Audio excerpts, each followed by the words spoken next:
शादी ब्याह का माहौल हमेशा एक घर को जैसे महफिल सा बना देता है। हर कोई अपने काम में और मस्ती में ही रहता है। विशाल की माँ आज बहुत खुश थी क्योंकि कई दिनों के बाद घर में कोई शादी हो रही थी। दूर दूर से सारे रिश्तेदार आए हुए थे। शादी के बाद आज विशाल और सोनम की सुहागरात थी। पूरे घर में चहल पहल थी। विशाल अपने सारे दोस्तों के साथ घर के ड्राइंग रूम में बैठा था और सोनम अपनी नंदों के साथ कमरे में थी। मस्ती मजाक धीरे धीरे खत्म हुआ और नंदों के कमरे को खाली करने के बाद विशाल अंदर आया। अंदर आकर विशाल ने देखा कि सोनम शायद बाथरूम में थी। उसने 5-10 मिनट इंतजार किया और जब सोनम बाहर नहीं आई तो उसने बाथरूम का दरवाजा खटखटाया। सोनम ने अंदर से कोई आवाज नहीं दी। जब 10 मिनट और बीत गए तो विशाल की चिंता बढ़ने लगी। उसने इस बार दरवाजा और जोर जोर से खटखटाया और जब सोनम ने अभी भी कोई आवाज नहीं दी तो विशाल ने दरवाजे को तोड़ दिया। अंदर जाकर देखा तो सोनम फर्श पे बेहोश पड़ी थी। विशाल ने सोनम को उठा के बेड पे लिटाया और उनकी बिल्डिंग में ही रहने वाले डॉक्टर को बुलाया। नई नई शादी में ही ऐसी बात हो गई और हंसता गाता पूरा घर एकदम से मायूस और डरा डरा सा लगने लगा। थोड़ी बहुत कानाफूसी भी होने लगी पर परेशान सभी थे। डॉक्टर साहब ने चेक करके बताया कि सब कुछ नॉर्मल है। शायद स्ट्रेस की वजह से यह सब हुआ है। उन्होंने गीला टॉवल सोनम के चेहरे पे रखा ही था कि सोनम चीखते हुए उठी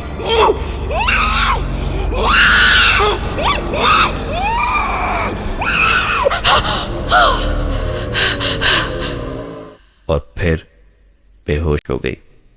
डॉक्टर ने तुरंत उसे नींद का इंजेक्शन दे दिया। सब लोग कमरे के बाहर बैठे अंदर हुए हादसे को लेकर बात कर ही रहे थे कि कमरे के अंदर से चीजों के टूटने फूटने की आवाजें आने लगी। दौड़कर जब कमरे में पहुंचे तो देखा कमरे में रखा सारा सामान इधर उधर बिखरा पड़ा था। काफी चीजें टूट फूट गई थी और सोनम कहीं नजर नहीं आ रही थी। विशाल ने तुरंत बाथरूम के अंदर चेक किया। इस बार सोनम वहां नहीं थी। सब कमरे में देख ही रहे थे कि विशाल के भतीजे ने कहा, वो रही चाची। सबने बच्चे के दिखाए हुए डायरेक्शन में देखा तो सोनम पलंग के नीचे बैठी हंस रही थी।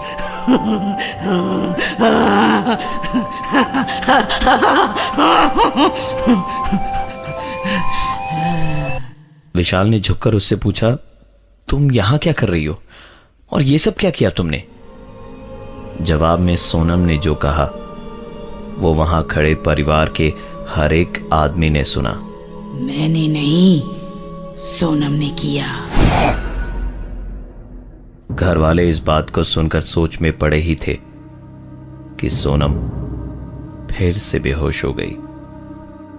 शायद नींद की दवा अपना काम कर गई थी। पर अगले ही दिन से चीजें फिर से नॉर्मल थी। ये देख के सबकी सांस में सांस आई कि जो कुछ भी हुआ वो शायद सोनम के स्ट्रेस्ड आउट होने की वजह से ही हुआ था। विशाल और सोनम हनीमून पे जा चुके थे। पहाड़ों और वादियों में एक दूसरे को जानने में उन्हें कुछ खास वक्त नहीं लगा। 1-2 दिन में ही समझने लगे थे वो एक दूसरे को। सुबह साइट सीइंग के लिए निकलने से पहले नहाने के लिए गीजर ऑन करके थोड़ी देर में जब सोनम बाथरूम में गई तो जोर से चीखी। विशाल दौड़ के अंदर पहुंचा तो सोनम रोती और हाथ मलती हुई बोली, पानी बहुत ज्यादा गर्म हो गया है, मेरा हाथ जल गया। विशाल ने पानी में हाथ डाल के चेक किया तो पानी पूरा ठंडा था। विशाल ने सोनम से कहा, शादी हो गई है बाबा, अब स्ट्रेस मत लो, जल्दी नहाओ और उसके बाद घूमने चलते हैं। सोनम शावर ले ही रही थी कि उसके हाथ से साबुन गिर गया। आंख में साबुन चला गया था तो आंख खोल नहीं पा रही थी। और ऐसे ही आंखें बंद किए ही साबुन नीचे ढूंढने लगी कि ऐसा लगा जैसे किसी ने उसका हाथ पकड़ के साबुन थमा दिया हो।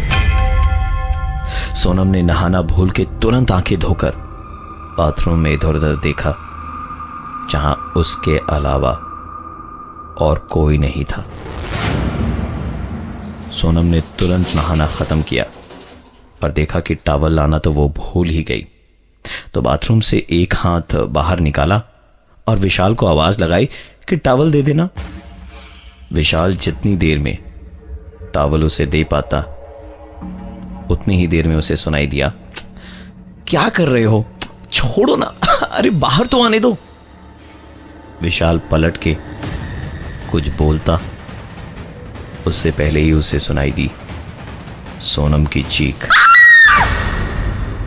विशाल ने दौड़ के दरवाजा खोला तो देखा सोनम को बहुत जोर की चोट लगी थी, ऐसे जैसे कि बाथरूम से निकले उसके हाथ को किसी ने जोर से खींच लिया हो। सोनम को लगा कि ये विशाल ने किया है, जबकि विशाल तो दरवाजे के आसपास भी नहीं था। दिन भर के घूमने का प्लान कैंसिल करना पड़ा और रात को दोनों जब सो रहे थे तब देर रात विशाल को महसूस हुआ जैसे सोनम बड़ी गहरी गहरी सांसें ले रही हों।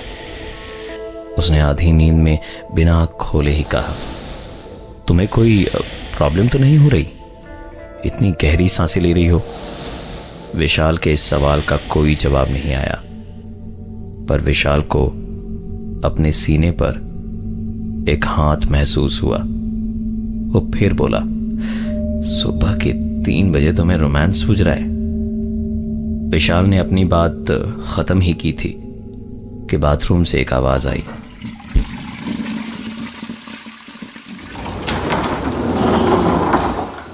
और सोनम ने पूछा, इतनी रात को किससे बातें कर रहे हो? यह सुनते ही विशाल की नींद टूट गई और उसने देखा सोनम बेड पे थी ही नहीं, वो तो बाथरूम से अभी अभी निकली थी। तो फिर वो सांसें और वो हाथ किसका था? विशाल को मानो सांप सूंघ गया था। किसी तरह आज की रात कटी और फिर सुबह दोनों शॉपिंग पे निकले। तो घूमते घूमते सोनम को किसी दुकान पे एक शॉल पसंद आया। विशाल उसके लिए वो शॉल तुरंत खरीद लाया।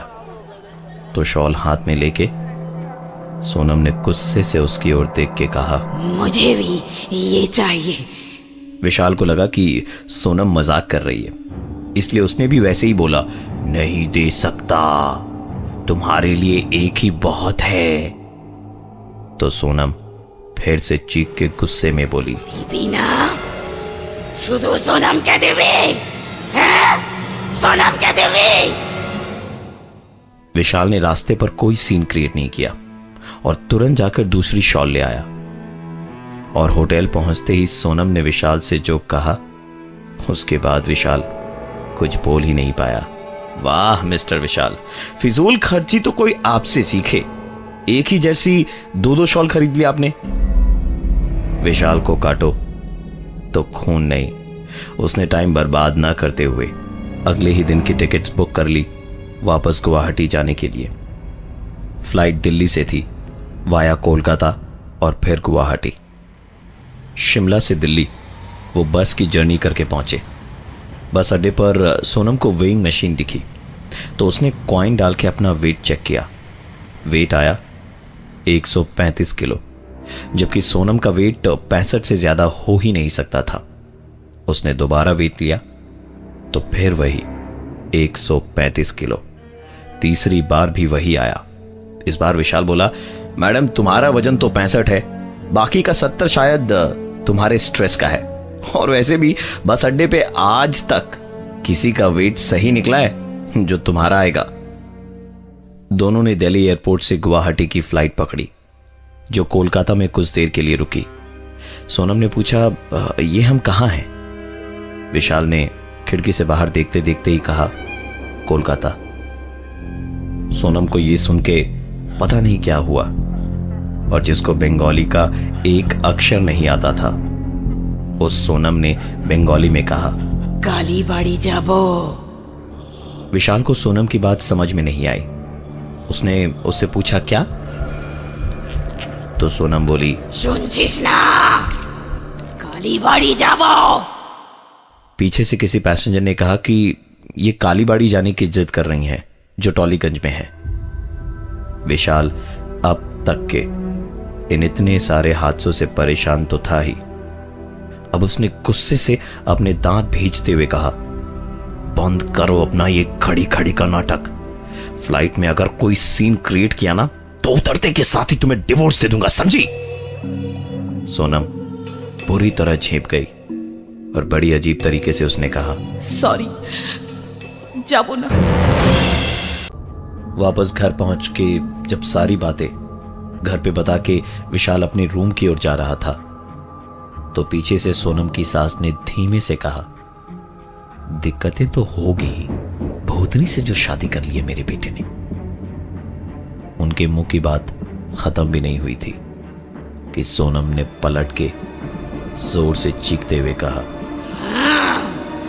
ठीक बोलेছিস। सोनम चीखने के तुरंत बाद ही बेहोश हो गई। किसी तरह उसको रूम में ले जाकर विशाल ने बेड पर सुला दिया। सोनम बहुत देर तक सुकून से सोती रही, और शाम को पूरे घर में ढूंढने पे भी सोनम कहीं नहीं दिखी। जब पूरे घर में और बिल्डिंग में छानबीन करने के बाद विशाल छत पे पहुंचा, तो छत के एक कोने में बैठी सोनम रोती हुई उसे दिखाई दी। विशाल को कभी भी इतना गुस्सा नहीं आया था जितना अभी सोनम को देख के आ रहा था। वो चिल्लाते हुए कहता है, ये क्या नया नाटक है तुम्हारा? तुम्हारी वजह से सोना खाना जीना सब कुछ मेरा हराम हो गया है। चाहती क्या हो तुम मुझसे? सोनम ने कुछ नहीं कहा, लेकिन विशाल को आधी ताकत से ही एक धक्का गुस्से से मारा और विशाल बड़ी दूर जाकर गिरा। इस धक्के से वो समझ गया था कि ये सोनम तो नहीं है, क्योंकि सोनम के लिए इस तरह की चीज कर पाना शायद इम्पॉसिबल थी। उस दिन रात को विशाल नहाकर आईने के सामने खड़े होकर कंघी कर ही रहा था कि उसने आईने में ही अपने पीछे देखा कि बेड पर बैठी सोनम ऊपर देखते देखते अपने आप से ही बात किए जा रही थी। चली जा। विशाल ने जोर से सोनम को झकझोड़ा और चिल्लाया, क्या कर क्या रही हो तुम सोनम? पागल हो गई हो क्या? जीना दुश्वार कर दिया तुम्हारी इन हरकतों ने मेरा।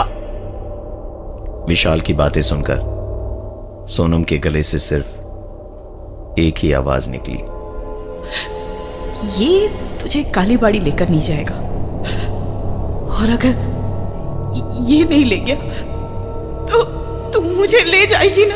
हाँ, तू मुझे ले जाएगी ना? हाँ? विशाल ने बिना टाइम वेस्ट किए अगले दिन सुबह कोलकाता की फ्लाइट के टिकट्स बुक करवाई और सोनम को लेकर पहुंचा कोलकाता के टॉलीगंज कालीबाड़ी में। वहां पहुंचते के साथ ही सोनम जोर से चीखने लगी। थोड़ी देर छटपटाई और उसके बाद वो बेहोश हो गई।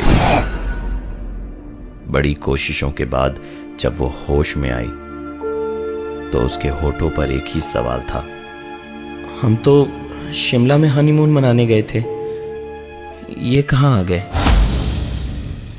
इस घटना के बाद सोनम और विशाल के साथ और कोई घटना नहीं घटी, लेकिन आज भी जब विशाल से इन पुरानी बातों के बारे में कोई पूछ लेता है तो सोनम का वो डरा हुआ लेकिन डरावना चेहरा उसके सामने घूम जाता है। इस जिंदगी में कई ऐसी घटनाएं घटती हैं जिसका जवाब हम में से किसी के पास नहीं होता, और ना ही इन सवालों का जवाब साइंस के पास होता है।